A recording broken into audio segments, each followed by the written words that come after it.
सम्मानीय सभामुख महोदय, यो देशमा के भइरहेछ म बुझ्न सकिरहेको छैन। खास गरी जुन दलितको माथि अत्याचारको, महिला माथि अत्याचारको श्रृङ्खलाबद्ध भइरहेछ कि सरकार, यही सरकारको पालामा यत्रो किन भइरहेछ, या मध्य प्रदेशको सरकार पनि किन त्यसको लागि बोलिरहेको छैन? खालि सत्ताको बाँडफाँड हो कि जनताको न्यायको? म केही इक्जाम्पल मात्र राख्न चाहन्छु। कुरा मात्र त्यहाँ सिराहाको अरीको घटना मात्र होइन, त्यस्ता सैकड़ों घटना प्रतिनिधि पात्र छ।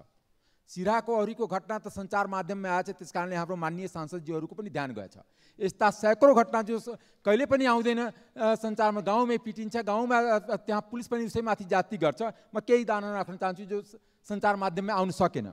पहिला सिराहाको घटना हो। सिराहाको अरीको 5 को दलित दीपक मलिक डोम र श्रीमती अनिता मलिक डोमलाई को घरलाई जसरी डोजरले हटाएर गाउँपालिका अध्यक्ष शिवजी यादव र आयोजक बजरङ्गी बाबा र पूर्व वडाध्यक्ष दिलीप यादवले गर्यो, र त्यति मात्र घर त हटाए, माटो पनि अछुत भएछ, त माटो पनि खनेर हटायो कि यो यहाँ जग्गा गर्न मिल्दैन। त्यो तीनटालाई अविलम्ब सरकारले अरेस्ट गरेर कारवाही गर्नुपर्छ। यो सरकार दलित विरोधी मानिन्छ यदि गरेन भने। यो सरकार महिला मधेस विरोधी त छँदैछ, नीतिहरूमा देखिराखिन्छ। त्यसकारण दोस्रो, मौतरीको सुरमा गाउँपालिकाको वडा नम्बर 5 खैरवानीमा रामरतनको छोरा रोहित महरालाई पनि त्यहाँ कुटपिट गरिन्छ। गौशाला थानामा गएर पञ्चायती हुन्छ, त पुलिस केही गर्दैन। के यो देश जसको लाठी त्यसको भैँसको दिशामा गइरहेछ?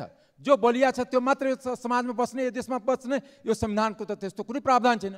संविधान सबैलाई समानताको अधिकार दिएको छ। तेस्रो, सर्लाहीकै घटना पनि मेन्सन गर्न चाहन्छु। राजीव बसवरिया, सर्लाहीको बसवरिया गाउँपालिकाको राजीव पासवानको हत्या हुन्छ, पुलिस केही गर्दैन। सर्लाहीकै सत्येन्द्र